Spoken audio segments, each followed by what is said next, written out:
शुरुआत में देना चाहूँगा कि ईरान पर हमले की संभावनाएं बढ़ चुकी हैं।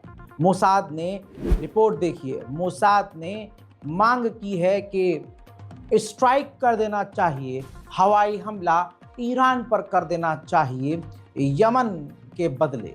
जी हाँ, यमन के हूथियों ने जिस तरह से अपने अकेले के दम पर लाल सागर में बवंडर काट रखा है और अमेरिका और इजराइल की नाक में उंगली घुसाकर दोनों को हवा में उठा रखा है, ऐसे में बौखलाए हुए मोसाद ने कहा है कि यमन को झटका देने के लिए सीधा ईरान पर हमला करना चाहिए। अमेरिका इजराइल को लगता है कि सीरिया के अंदर से ईरान को पीछे खदेड़ देने के बाद ईरान बेहद कमज़ोर हो चुका है। ऐसे में मोसाद ने कहा है कि ये मौके पर चौका वाला हाल है, ऐसे में सीधा हमें ईरान के ऊपर हमला करके यमन के लड़ाकों को जवाब देना चाहिए।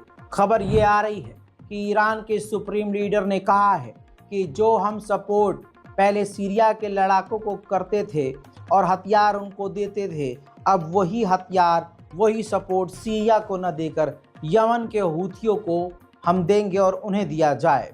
कहा जा रहा है कि यमन के लड़ाकों को अब ईरान भारी भरकम हथियार दे सकता है। दोस्तों, ईरान का साथ जिसने दिया उसको मोटा नुकसान उठाना पड़ा।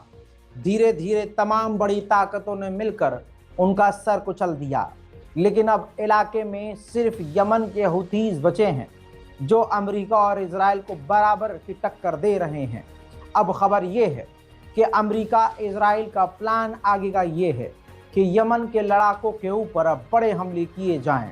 इसी डर से यमन की राजधानी सनआ को यमन के हूथियों ने और बड़े लीडरों ने उन इलाके को छोड़कर अलविदा कह दिया है, क्योंकि उन्हें डर है कि अमेरिका और इजराइल यमन के बड़े इलाकों यानी जैसे सनआ जो राजधानी है वहाँ पर इजराइल अमेरिका हमला कर सकते हैं। अक्सर मैंने देखा है जब मैं कोई जानकारी देता हूँ तो कमेंट सेक्शन में किसी बेवकूफ़ पत्रकार की खबर देख कर आकर कमेंट करते हैं, रज़ा भाई खबर ऐसे नहीं ऐसे है, आप बेवकूफ़ बना रहे हैं। हालांकि 3 दिन बाद सच सामने आ जाता है, लेकिन तब कमेंट करने नहीं आते हैं कि भाई मैंने आसमान की तरफ थूका था, थूक मेरे मुंह पर ही आया। जैसे मैंने कल ही आपको बताया था कि यमन के लड़ाकों हूथीज से लड़ते हुए उन पर हमला करते हुए अमेरिका ने गलती से अपने ही F-18 फाइटर जेट को मार गिराया।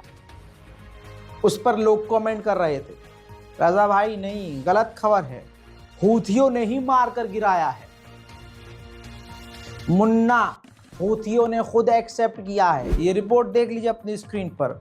हूथियों ने क्लैरिफिकेशन दी है कि हमने जब अमेरिका हम पर हमला कर रहा था तो हमने उसी वक्त अमेरिका के डिस्ट्रॉयर और अमेरिका के हथियारों की तरफ कई मिसाइल और ड्रोन फायर किए, जिसके बाद अमेरिका का डिस्ट्रॉयर कंफ्यूज हो गया और उसने कंफ्यूजन में ही अपने ही F-18 फाइटर जेट को मार गिराया।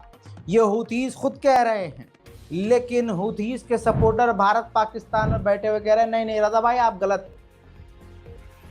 कंट्रोल उदय कंट्रोल। रज़ा भाई कभी ना गलत खबर दिए हैं, ना आज दे रहे हैं, ना अल्हम्दुलिल्लाह मुझे ज़रूरत है गलत खबर देने की। बस आजकल नए नए यूट्यूबर्स आ गए हैं, कोट पैंट टाई पहन के आपके सामने आ जाते हैं, आपको लगता है यार ये बंदा सच्ची